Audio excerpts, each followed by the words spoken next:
ఓం శ్రీ గురుభ్యో నమ. ఓం ఆదిత్యాయ విద్మహే సహస్రకిరణాయ ధీమహే తన్నో సూర్య ప్రచోదయాత్.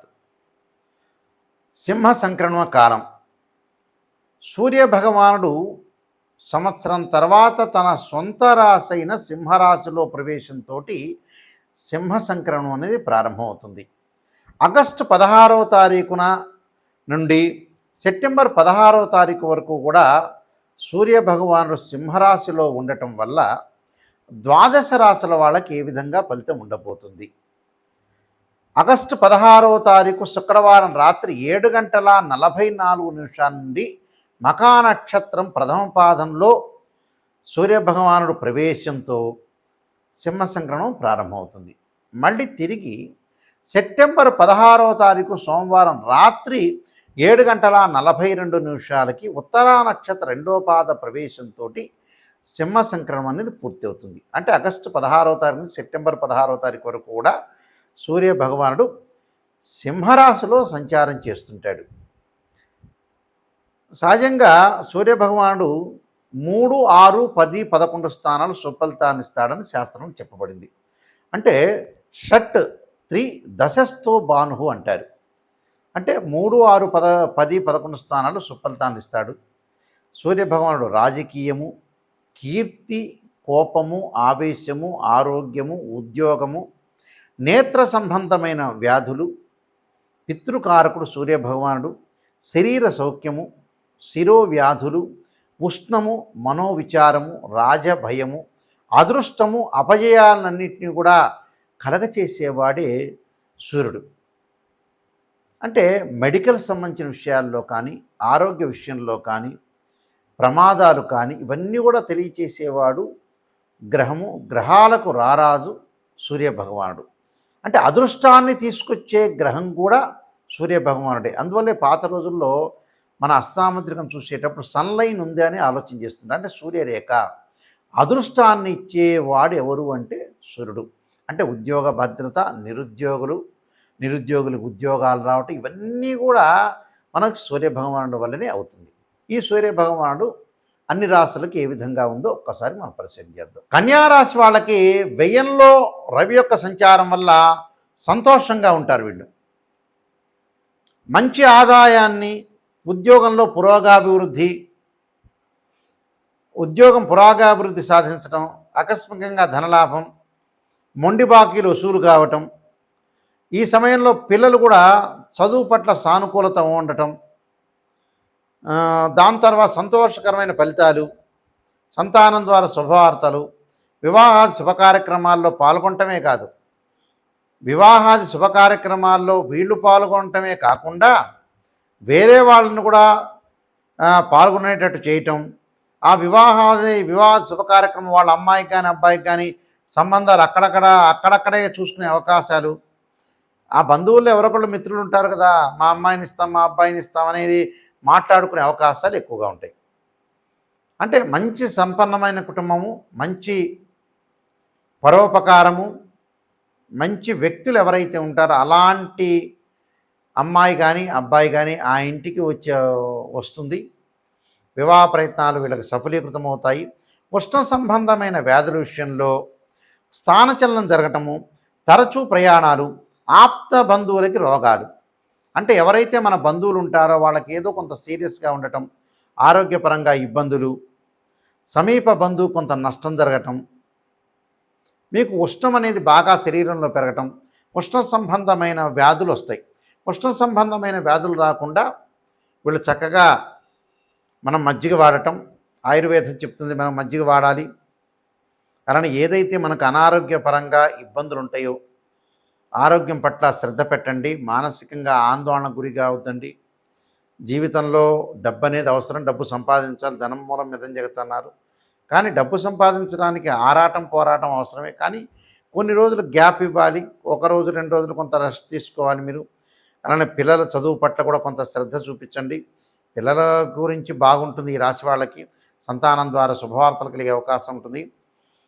ఎలక్ట్రిసిటీ బోర్డులో పనిచేస్తున్న వ్యక్తులు కానీ, ఇంట్లో స్విచ్ బోర్డులు కానీ, కరెంటు విషయంలో కొంత భద్రత అవసరం. ఉద్యోగపరంగా ప్రమోషన్లు వస్తాయి, నూతన వ్యాపారాలు ప్రారంభం చేస్తారు, వ్యాపారంలో బాగా పెట్టుబడులు కలిసి వచ్చే అవకాశం ఉండటం, విదేశాలకు వెళ్ళే అవకాశాలు కూడా బాగా ఎక్కువగా ఉంటాయి. అలానే అన్నదమ్ముల మధ్యలో కూడా వివాదాలు తొలగిపోయి కోర్టు ద్వారా కొన్ని సమస్యల పరిష్కారం జరగటం, దాంతోపాటు న్యాయపరమైన చిక్కులన్నీ కూడా విడిపోతాయి. అంటే న్యాయపరమైన చిక్కులన్నీ కూడా ఏదైతే ఉన్నాయో అవన్నీ కూడా విడిపోయే అవకాశాలు ఉంటాయి. అంటే స్త్రీలకు వచ్చేటప్పుడు నూతన ఆలోచనలు, కొంత మానసికంగా ఆందోళన, ప్రతి విషయంలో కూడా ముందుకు వెళ్ళాలనే ఆసక్తి చూపిస్తుంటారు. మంచిదే, ఆసక్తి చూపించడం మంచిదేగా. అంటే జీవితంలో మనం బాగుపడాలనంటే ఏంటి, శ్రద్ధ పెట్టాలి. లైఫ్ని ఎలాగా మనం ఒక ప్రణాళికాబద్ధంగా వెళ్ళాలి, ఒక డిజైన్ చేసుకోవాలి ఎప్పుడు కూడా. అంటే జీవితంలో నేను ఇది సాధించాలి, నాదొక యాంబిషన్, ఒక గోల్ ఉంటుంది. నేను సాధించాలంటే ఏంది, ఒక జీవితాన్ని ఒక డిజైన్ చేసుకోవాలి. మనం డిజైన్ చేసుకోకుండా ప్రతిదీ కూడా ఆనందం పొందాలి, కానీ మనం చేసే లోపాన్ని కూడా మనం సవరణ చేసుకుని ముందుకు వెళ్ళాలి. ప్రతి వాళ్ళు లోపాలని సర్దుబాటు చేసుకోరు. అదే 50% వాళ్ళ యొక్క జాతకంలో దోషం. మన లోపాన్ని మనం సవరణ చేసుకొని ముందుకు వెళ్తే ఖచ్చితంగా 100% మనకు రిజల్ట్స్ వస్తాయి. ఏముంది అని గురువుగారు నాయకంటి గారు చెప్పారు, మా గురించి నెగిటివ్ చెప్పారు, పాజిటివ్ చెప్పారు ఆలోచన చేయదు. నెగిటివ్ చెప్పినా కూడా దానిలో అంతరార్థాన్ని గమనించండి. అంతరార్థాన్ని గమనించి దాన్ని ఎలా మనం తిప్పుకోవాలనేదే పాయింట్. ఒక నెగిటివ్ను మనం తిప్పుకోవటం ఎలా? మనకి భగవంతుడు జ్ఞానం ఇచ్చాడు. ఆ జ్ఞానం ఎందుకు ఇచ్చాడు? ఏదైతే దోషం కలుగుతుందో ఆ దోషాన్ని మీరు తిప్పుకొని ముందుకు వెళ్ళండి. జీవితం ఆరోగ్యం బాగలేదు, కొంత శ్రద్ధ పెట్టండి.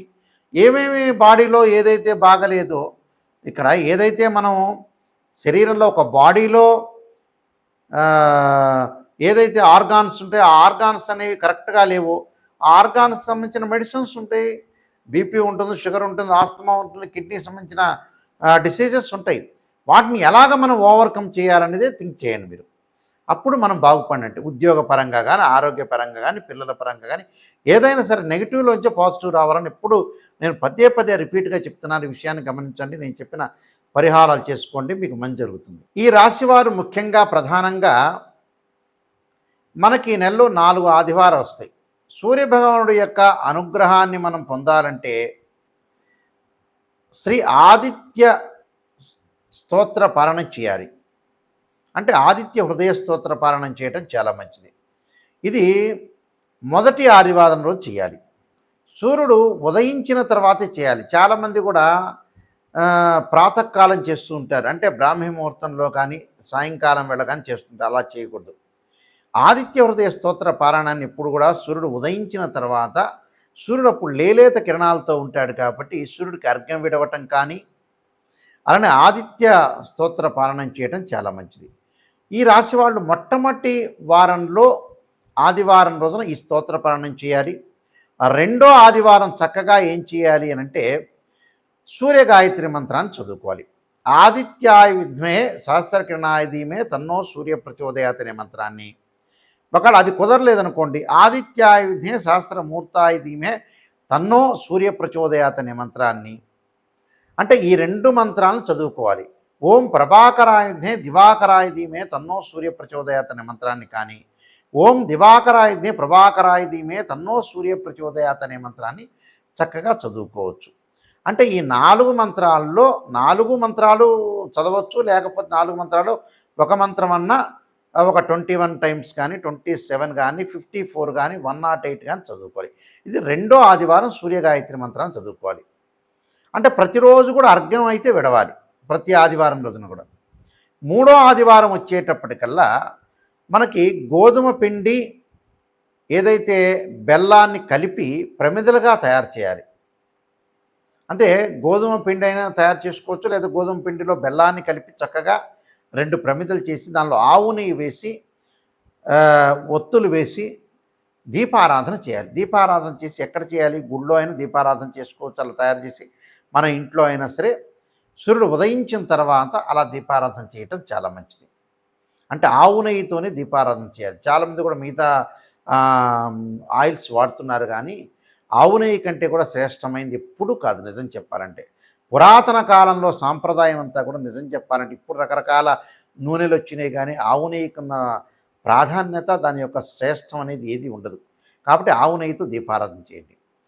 4వ ఆదివారం వచ్చేటప్పటికల్లా చక్కగా మీరు గోధుమల్ని దానం చేయండి ఒక బ్రాహ్మడికి.